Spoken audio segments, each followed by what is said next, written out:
Welcome to the Pencil Bob channel. I hope you enjoy this story.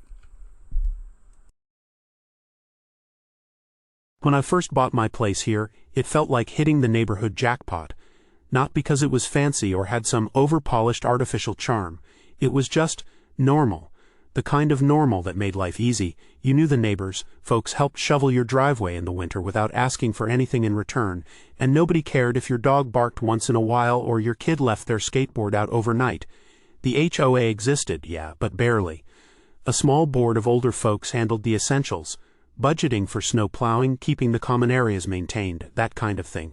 Nobody ever abused the system. Nobody even really talked about it. It worked quietly in the background, and that was perfect. The board was made up of 3 longtime residents, Bob, Janice, and Larry.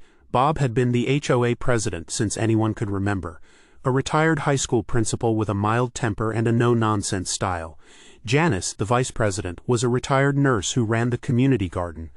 Larry, the treasurer, was a bit of a numbers guy, always running spreadsheets and over-explaining things at meetings, but harmless and well-intentioned. They were decent people, reasonable, not looking for power or control.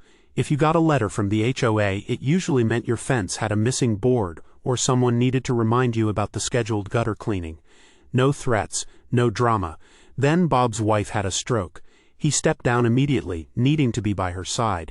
Janice announced that she was moving to be closer to her grandchildren. Larry's house sold practically overnight, and he took off for a retirement village in Arizona. Just like that, the board was empty. Nobody exactly rushed to replace them.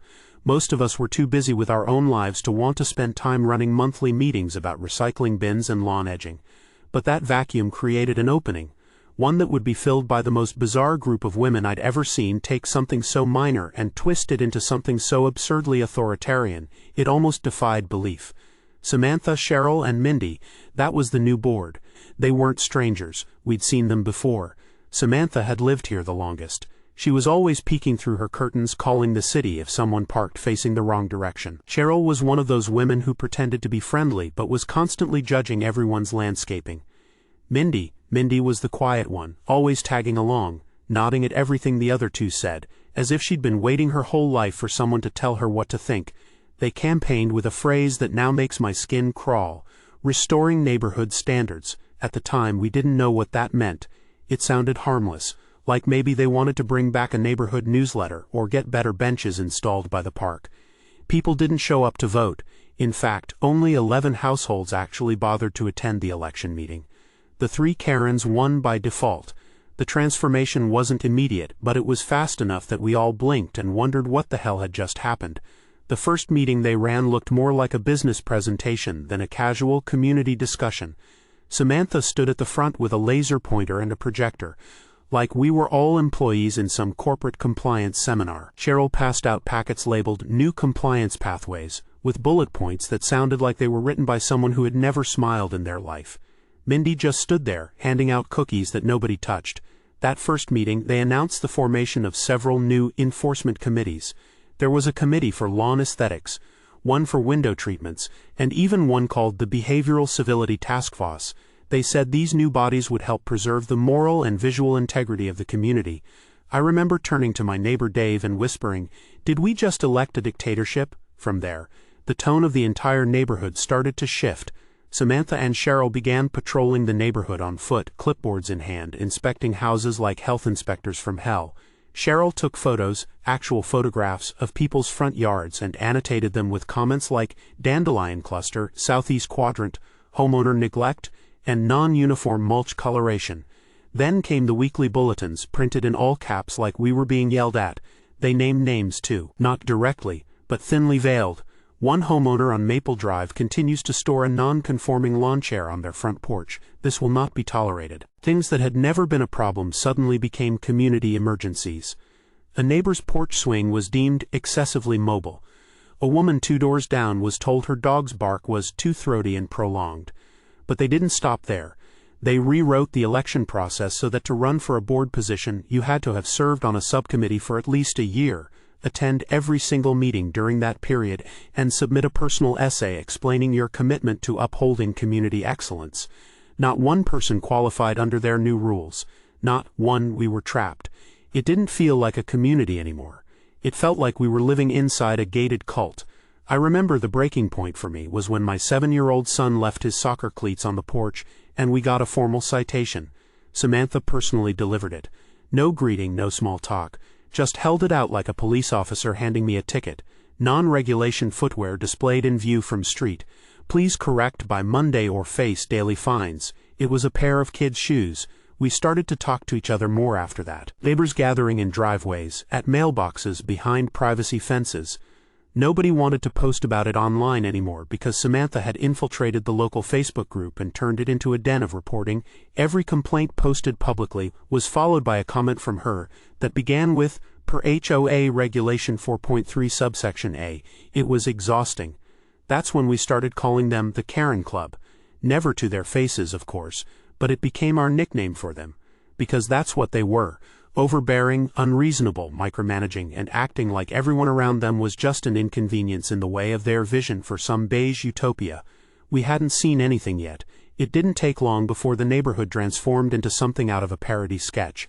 The weekly bulletins stopped being suggestions or mild reminders.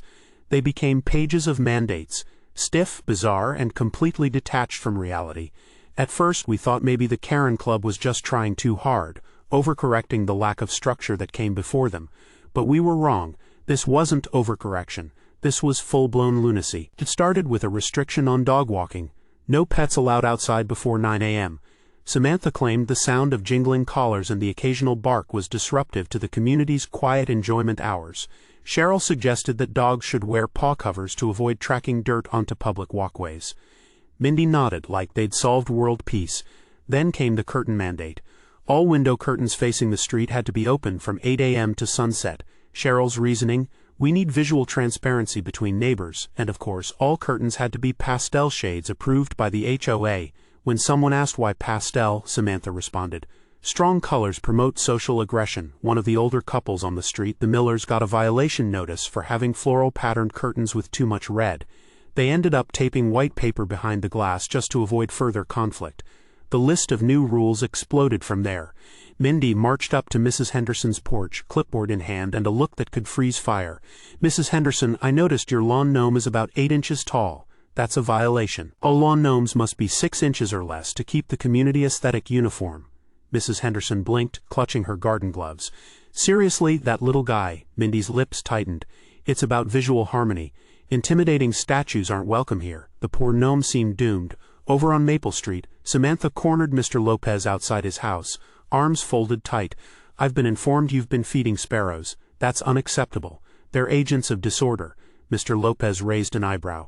Sparrows? Seriously? Samantha's expression didn't waver. It attracts unwanted wildlife and disrupts the community balance. Please stop immediately. Later, at the community center, Cheryl held court with a frown. Flip-flops on sidewalks are banned. It's visual clutter. Barefoot casualness lowers standards. When a young dad argued, they're just shoes, Cheryl shook her head. It's about the message we send. Casualness breeds disrespect. Then came the notorious pillow inspection. Emily's morning was ruined when Samantha showed up unannounced, clipboard ready. I'm here for your interior visual compliance check, Samantha declared, eyeing Emily's overstuffed couch. I see 5 throw pillows. That's excessive. Only 3 are allowed. Emily blinked, flustered. But they're just pillows, Samantha shook her head, disapproving. It's about clutter and HO-arding tendencies. You must remove at least 2. 2 days later, Emily found a $150 fine slipped under her door for non-cooperative behavior. She hadn't spoken to Samantha since slamming the door in her face. The message was clear. Resistance meant punishment. Mindy was also on a mission about toilet paper. At the weekly market, she cornered Mrs. Patel, holding up a colorful pack. Decorative tissue is unbecoming, Mindy lectured sternly. Only plain white toilet paper is acceptable in this community. It's about maintaining dignity and uniformity. And Samantha, on patrol one evening, knocked on Mr. Johnson's door after 7 p.m. No whistling after this hour, she warned. It disturbs the emotional tone of the night. Mr. Johnson, exhausted from work, mumbled, It's just a tune. Samantha shook her head gravely. Rules are rules. No one wanted to be the next target. The community was suffocating under the weight of these petty regulations, enforced not by reason, but by the iron will of 3 women convinced their tiny list of demands was the key to order. Every week added more absurdity. Red ink was banned in all correspondence. Car windows couldn't be left open more than 5 minutes. Sunglasses were prohibited outdoors between 6 p.m. and 8 p.m. No more than 1 kitchen sponge per household. Wind chimes limited to 12 inches. Maximum of 3 throw pillows on the couch. No hats allowed inside your home, yes, inside your own damn house. Cheryl claimed hats indoors were disrespectful to the spirit of the HOA. They went after written communication too. Text messages between residents, if they found out, had to use 10 words or fewer. Samantha called it concise digital etiquette. She started patrolling the community center Wi-Fi logs for potential violations. Mindy said emojis were okay, but only 1 per message. Anything more was a finable offense. Neighbors started getting cited for font chaos in printed notes, using too many font styles in notices pinned on the community board. When Roger, a widower in his 70s, left a typed letter asking for help with his garage door, he got a warning for overuse of italicized emphasis. Even personal hygiene came under fire. 2 shampoo brands maximum. 3 types of soap tops. 4 different colors of clothing per day was the limit.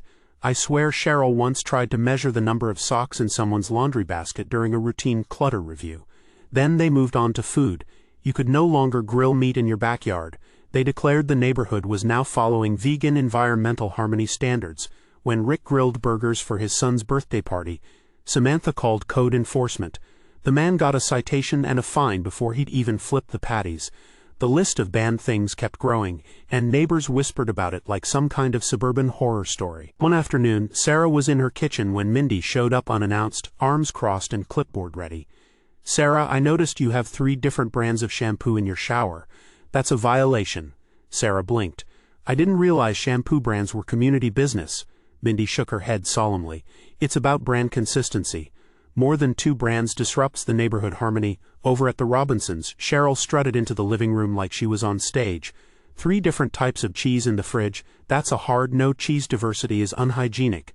Mr. Robinson blinked in disbelief. "Is this for real?" Cheryl gave him a sly smile. "Real as a $200 fine, sir." Meanwhile, Marcus's wife caught Samantha in the hallway lecturing Mrs. Torres about towels. 2 types of towels max," Samantha said coldly.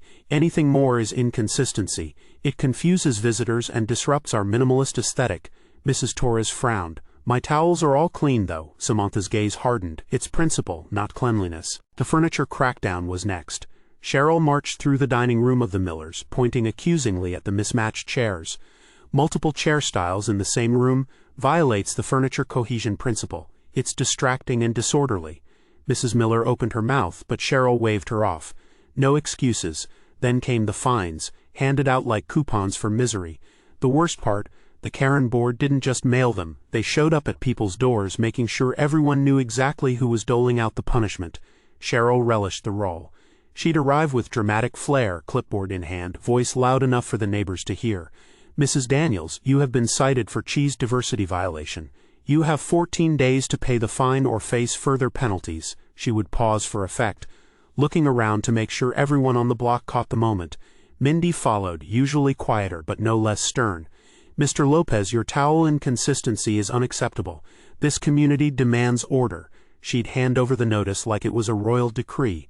Samantha, however, took a different approach, cool and calculating. She'd knock once, step inside without waiting for an invitation, and deliver the news with a cold smile. "Multiple shampoo brands disrupt the uniformity of our community standards," she'd say flatly, sliding the fine across the table. Neighbors dreaded these visits.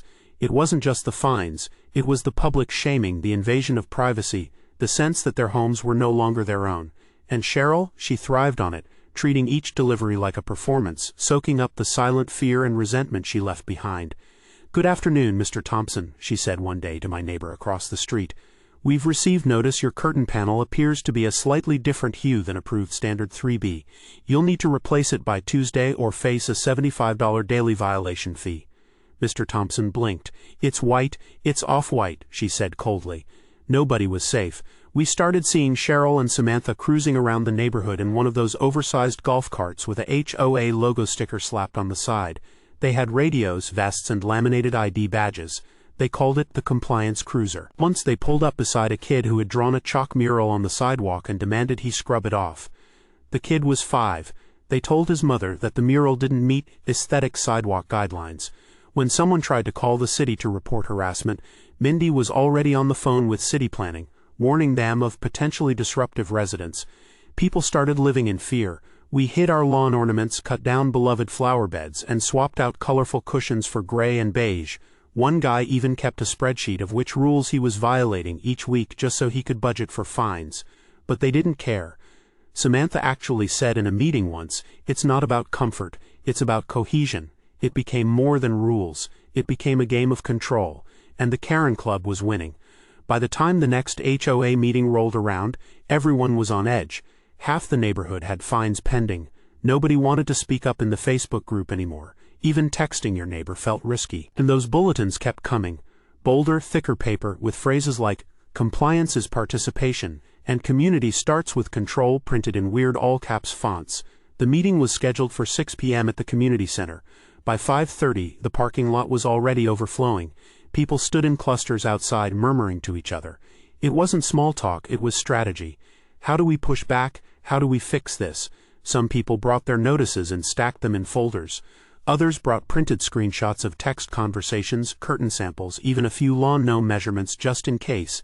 Inside, the air was thick, not with tension, not just yet, but with the feeling that something was going to snap. Samantha opened the meeting with her usual robotic monotone. "Welcome, neighbors. Tonight we'll be covering enforcement updates, financial expenditures, and enhanced aesthetic protocols." That's when someone from the back shouted, "You mean your ridiculous rules?" It was Barry.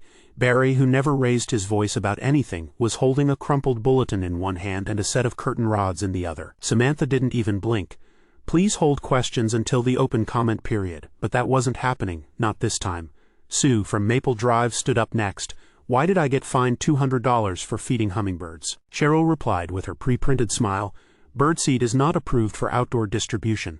See Bulletin 7.4. They were hummingbirds," Sue said, "with a sugar water feeder. That's not even seed." Another hand shot up. It was Darren, father of 3. "I got fined because my kid left a juice box on the porch overnight." "Are you kidding me?" Mindy, in her gentle drone, replied. "Litter impacts neighborhood perception. We're all responsible for setting an example." "What example? That we're all living in a prison," Darren said. The crowd started getting louder. People yelled over each other, holding up fine notices, photos of minor violations, and copies of new rules printed in 8-point font. "Why are we being punished for curtain colors? What the hell is furniture cohesion? Why are you charging us for food at meetings now? Where's the money going, Cheryl?" That last one hit hard. Cheryl's face twitched. Samantha stepped in. "All expenses are detailed in the quarterly financial report."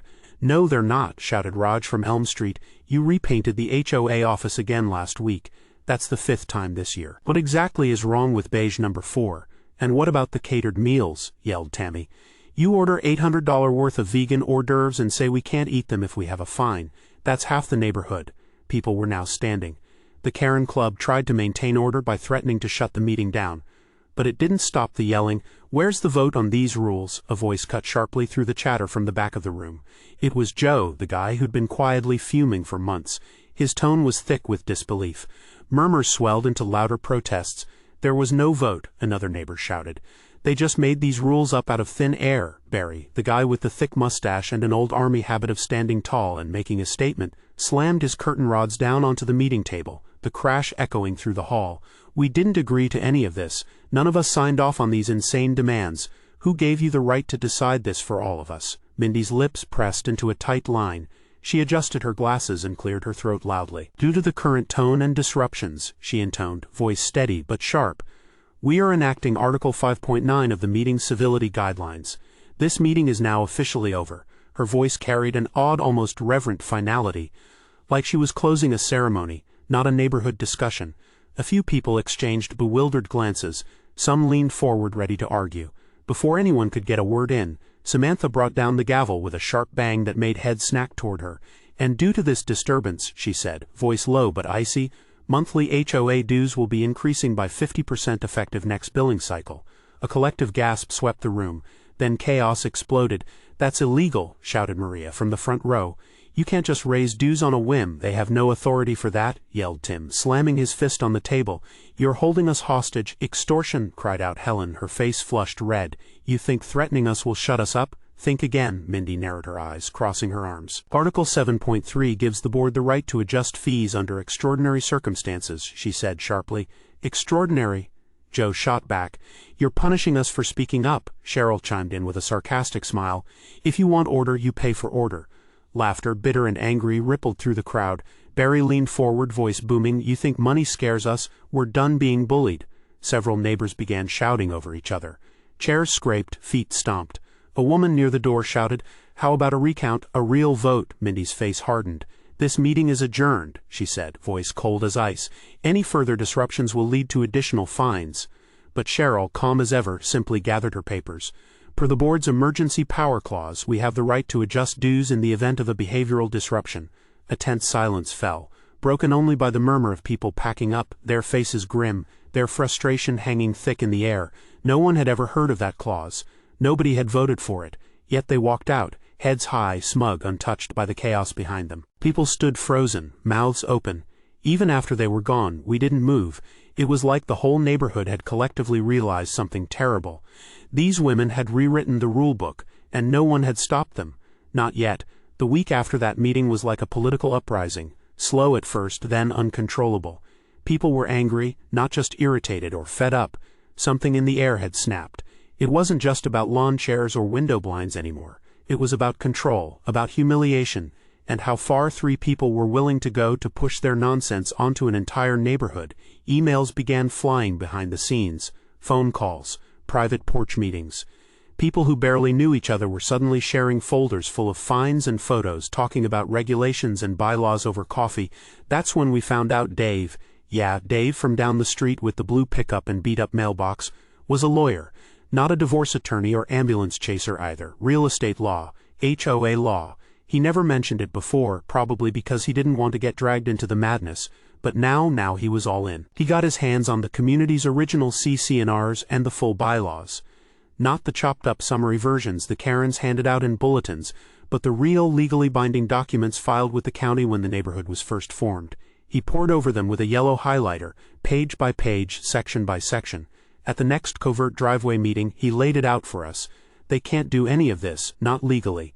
They don't have the authority to change the rules without a 70% vote from homeowners. Not interpret, not rewrite, and definitely not create new ones from scratch. A quiet buzz went through the crowd. Finally, something solid. We weren't crazy. We weren't helpless. They also misused funds, Dave added. There are financial rules about discretionary spending. The repainting, the catering, the golf carts, they're all violations. And yes, I said carts. Plural. Wait, what? That's when Jim from the cul-de-sac chimed in. They bought 3 golf carts, one for each of them. HOA branded, said it was for compliance mobility. People actually groaned. They parked them in front of the HOA office like they're some kind of code enforcers, said Sarah. They've got their names stenciled on the sides. It got worse. Dave kept going. They've also started a new initiative for HOA-sponsored events, except nobody's invited unless you're current on your dues and have no violations. So basically 10 people. Apparently the last event was a silent appreciation brunch.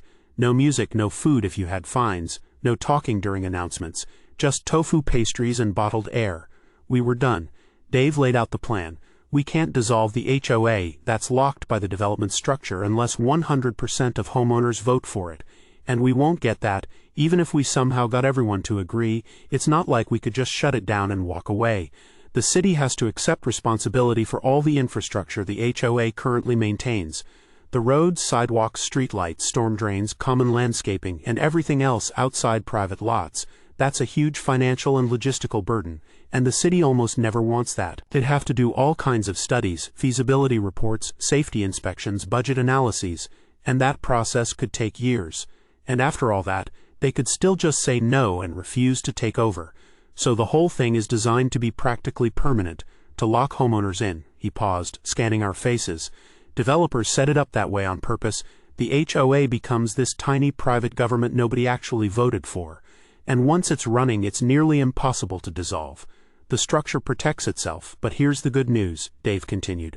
We call for a special election and vote the current board out. That's baked into the bylaws. It's not ideal, but it's the best way to take back control. There was only one catch. We needed 40% of homeowners to sign a petition to trigger it. And that's what we did. For days, people went door to door with clipboards and documents. It wasn't easy. Some people were too scared. Others thought it wouldn't work. But the fines, the threats, and the sheer absurdity of the rules had pushed enough of us past the breaking point. We got the 40%, then 45%, then 52%. The date was set. The Karens tried to challenge it, but Dave filed an injunction with the county HOA oversight board and cited them for breach of fiduciary duty. That scared them more than any angry homeowner ever could. Election day came. It felt like a festival. Neighbors lined up outside the community center with printed ballots and ID cards. For the first time in months, people were smiling again, laughing even. Cheryl showed up wearing a white pantsuit and sunglasses, like she was being honored. Mindy clutched a clipboard like her life depended on it. Samantha didn't smile once. The vote was decisive. Nearly 70% of the neighborhood had made their choice clear, voting the old board out in favor of Dave and two new members, Angie and Marcus. When the final results were announced and the votes tallied, a heavy silence settled over the room. It was the kind of silence where everyone was holding their breath, waiting for what would come next. The tension was thick, the air electric with anticipation. And then, without warning, that silence shattered, because that's when things got ugly. Cheryl's face twisted, the cool, controlled mask cracking like cheap plaster. She slammed the ballot box lid so hard the whole table shook. Her eyes locked onto the crowd like a hawk spotting its prey. "You're going to regret this," she hissed, her voice low but sharp enough to cut through the murmurs. She stood abruptly, her chair scraping loudly across the floor. Her steps echoed as she stormed toward the exit, each footfall dripping with venom. Over her shoulder she shot one last glare. "You don't know what you're doing. After all we've done for you," she spat, the words dripping with scorn and fake wounded pride. Mindy wasn't far behind. She clutched her clipboard like it was a lifeline, her knuckles white. Tears welled in her eyes, but it was more rage than sadness twisting her face. "After everything, after the hard work, the hours, the sacrifices, this is how you repay us?" Her voice cracked on the last word. Then she shouted, "You don't understand the chaos you're inviting." Her cries bounced off the walls, but no one answered. No one wanted to hear more excuses or empty threats. People just stared, some shaking their heads, others smirking like they'd waited years for this moment. Samantha didn't say a word. No dramatic exit. No final words. She simply turned with that same cold, calculating look she'd worn all along. She walked with slow, deliberate steps to the corner where her golf cart sat gleaming under the fluorescent lights, an absurd symbol of the power she wielded. She climbed in silently, adjusted her sunglasses, and then with a sudden rev she slammed the accelerator. The cart lurched forward, tires skidding on the polished floor. It shot straight into the side of the curb with a sharp, bouncing off and sending a shower of sparks. The noise snapped everyone out of their stunned silence. A few gasped, some laughed, but the tension didn't break. Samantha just smirked, slammed the door, and sped out of the community center like she owned the place. Because for years, in her mind, she had. As the door swung closed behind her, the rest of the room finally exhaled. It was over. The reign of the Karen Club was finished. But the scars they left behind, those wouldn't heal anytime soon. They were gone. The first official act of the new board, announce a full audit of the HOA finances. The second, repeal every single made-up rule and restore the neighborhood's original guidelines. No more fines for curtains. No more citations for having more than one kitchen sponge. No more vegan brunches enforced by clipboard patrol. Dave rewrote the CC&Rs with detailed limits on board authority, clarified procedures for community votes, and mandatory transparency on all expenses. Every change had to be approved by a majority. No more shady amendments, no more loopholes, no more weaponized rules. And the best part, Dave held a workshop at the community center where he handed out printed copies of the real bylaws and taught people how to read them. For the first time, we were empowered. We didn't get rid of the HOA, but we got rid of. So let me get this straight. You people let 3 glorified yard snitches hijack your entire HOA without even reading the bylaws. Then you needed a lawyer neighbor to rescue you like some backyard Batman? The bar for community vigilance is in hell. If someone told me I had to limit my shampoo brands or font choices, I'd be throwing patio chairs through windows, not holding driveway tea parties. Grow a spine. This isn't a triumph story. It's a neighborhood getting bullied into submission for half a year and finally remembering how voting works. Clowns. This is exactly why HOAs are garbage fire institutions. Give one overbearing busybody a clipboard and suddenly your dog's too enthusiastic, your curtains are a war crime, and your porch is a moral hazard. I'm honestly not impressed that it took this long for someone to lawyer up. Most of these rules wouldn't fly in a middle school, let alone a neighborhood of grown adults. And I love that they made special carts for their compliance rounds. That's the pettiest kind of tyranny. Slow, battery-powered, and beige. An N greater than. The only thing missing was Cheryl building a backyard detention cell for non-pastel curtains. Glad they got ousted, but come on folks. Read your governing documents before you end up with vegan brunch police writing you up for aggressive fonts. Imagine living somewhere where curtain coordination and pillow limits are enforced like federal law. I laughed out loud at Behavioral Civility Task Force. That sounds like something a bored dystopian fiction writer made up after too much boxed wine. This story isn't empowering, it's depressing. You let people whose entire personality is "I printed the rule book" control your daily life because no one wanted to go to a meeting. And then the final act is "a lawyer fixed it." Cool.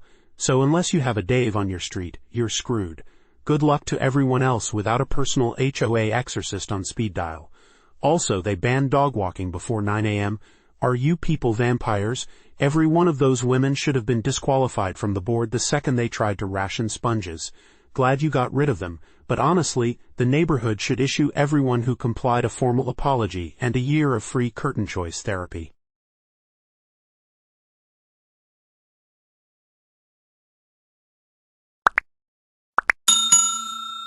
I would like to thank you for watching the video to the end. To encourage us to make more videos, please like, subscribe, comment, as well as share.